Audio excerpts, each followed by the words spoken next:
আপনি কি জানেন একটি বই আপনার চিন্তা বদলে দিতে পারে, এমনকি আপনার জীবনও। চলুন আজকে জেনে নেই বই পড়ার 5টি উপকারিতা। নাম্বার 1, একটি বই জ্ঞানের খনি। তুমি যত পড়বে তত জানবে, পৃথিবী, মানুষ, এমনকি নিজের সম্পর্কে। বই তোমার চোখ খুলে দেয় অজানা জগতের দিকে। নাম্বার 2, বই মানুষের চিন্তা শক্তি ও মনোযোগ বাড়ায়। আজকাল সোশ্যাল মিডিয়ার যুগে মানুষ খুব সহজেই মনোযোগ হারায়, আর বই আমাদের শেখায় কিভাবে মনোযোগ ধরে রাখতে হয়। নাম্বার 3, বই আমাদের ভাষা ও যোগাযোগ দক্ষতা বৃদ্ধি করে। যত বেশি পড়বে তত সুন্দরভাবে ভাবতে ও বলতে পারবে। নতুন শব্দ, নতুন এসব তোমার ভাষাকে আরও অনেক শক্তিশালী করে তোলে।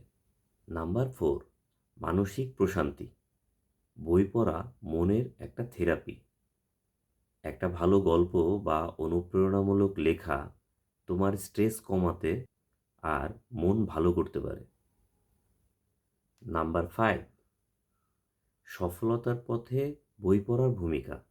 প্রত্যেক সফল মানুষই একজন ভালো পাঠক, কারণ বই তাদের নতুন ভাবনা, অনুপ্রেরণা আর সিদ্ধান্ত নেওয়ার ক্ষমতা দেয়। তাই প্রতিদিন কমপক্ষে 10 পাতা করে বই পড়ো, কারণ যে পড়ে সে এগিয়ে যায়। আমি লাস্ট 3 মাস যাবৎ এই প্র্যাকটিসটি করে আসছি।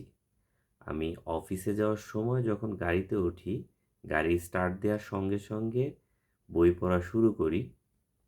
অফিসে পৌঁছানোর আগ পর্যন্ত খুব অল্প সময় 5 থেকে 10 পাতা প্রতিদিন আমি পড়ি, এবং এভাবে কন্টিনিউ করলে আমার মাসে একটি করে বই আমি শেষ করতে পারি।